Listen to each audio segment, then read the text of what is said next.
Atlantic Theatre Company presents the final installment in John Patrick Shanley's Church and State trilogy, Storefront Church. We're here to talk to Shanley and his talented cast about this new production. Jordan, how would you describe Storefront Church to someone who may not be familiar with it? Well, let's see. It's about a little group of people in the Bronx. A woman played by Tonya Pinkins owns a building that has a storefront church in it. She's gotten a little bit in over her head with regard to the mortgage on the place and can't make the mortgage payments.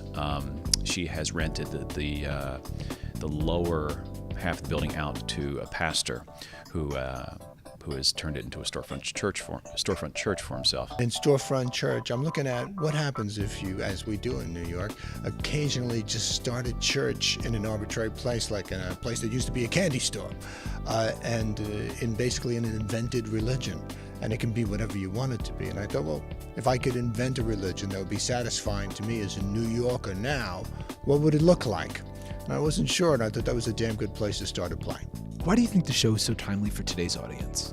I think it's timely because people are looking for a reason to renew themselves surrounding being Americans. There's the talk of the whole mortgage crisis, and I think that's what John Shanley, that's why he decided to write it, because it was so present in this country. And there's a thing that's been going on in the corporate culture in America lately where corporations are claiming and being validated in the fact that they have the same rights as an individual.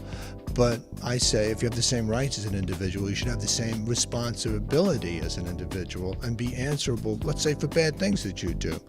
But for instance, in the banking crisis, nobody went to jail.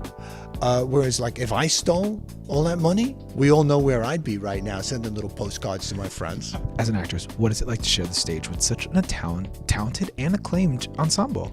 It's really been great working with these guys because they are masterful. It's amazing. It's just a wonderful group of people. I mean, they're all veterans of theater and film and television.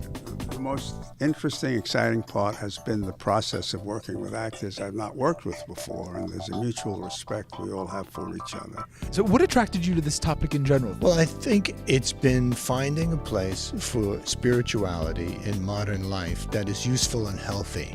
And I think many people have a hunger for a spiritual experience or a place to have one, and they don't really know where to go. They're not satisfied with the organized religion that they grew up in or were exposed to. And in the hustle, bustle, hurly-burly of urban life, where is that quiet place that a person can experience what's going on inside of them and what's going on in the sky? How have audiences been reacting to the show? So far, the audience have been wonderful. I mean, everybody that I've talked to after the show really gets into it. And it's funny and engaging, too, which is kind of hard to do.